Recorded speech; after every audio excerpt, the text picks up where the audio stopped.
এবার ধামাকা দিল অপু বিশ্বাস। গতকাল রাতে ফাদার্স ডে উপলক্ষে অপু বিশ্বাস তার ছেলে জয়ের সঙ্গে একটি ভিডিও শেয়ার করেছিল শাকিব খানের। তার পরপরই শবনম ইয়াসমিন বুবলিকে দেখা গিয়েছিল শাকিব খানের সঙ্গে শাহজাদ বীরের একটি সুন্দর মুহূর্ত শেয়ার করে নিতে।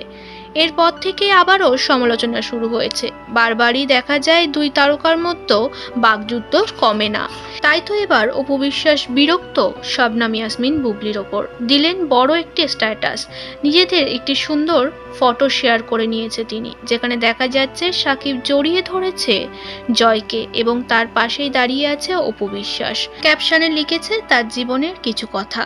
প্রিয় ভক্ত, অনুরাগী ও শুভাকাঙ্ক্ষীরা, সম্প্রতি সময়ে লক্ষ্য করছি আমার ব্যক্তিগত কিছু মুহূর্ত বা আমার ছেলের সাথে স্মরণীয় সময়গুলো যখন আমি আপনাদের সঙ্গে ভাগাভাগি করি, তখনই কোনো না কোনোভাবে সেই বিষয়কে ঘিরে অপ্রয়োজনীয় প্রতিযোগিতা শুরু হয়ে যায়। আমি একজন মা, একজন অভিনেত্রী, একজন উদ্যোক্তা।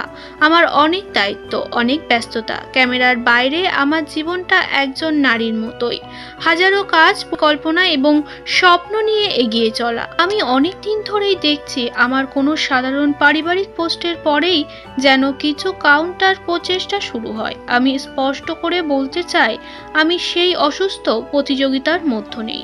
সম্মান নিজে অর্জন করতে হয়, অন্যকে ছোট করে নয়। এখন থেকে আমি শুধু নিজের কাজ, নিজের ছেলে, নিজের ভক্তদের সময় দিতে চাই। কারো সাথে পাল্লা দেওয়ার জন্য আমি এখানে আসিনি। আমি নিজের জায়গাতে স্বাচ্ছন্দ্য আছি। যারা আমাকে ভালোবাসে, আমার পাশে থাকেন, আপনাদের প্রতি আমার অনেক কৃতজ্ঞতা। আমি আপনাদের বিশ্বাস ভাঙতে চাই না, আর নিজের ব্যক্তিত্ব নষ্ট করে কারোর সঙ্গে পা মেলাতে রাজি নয়।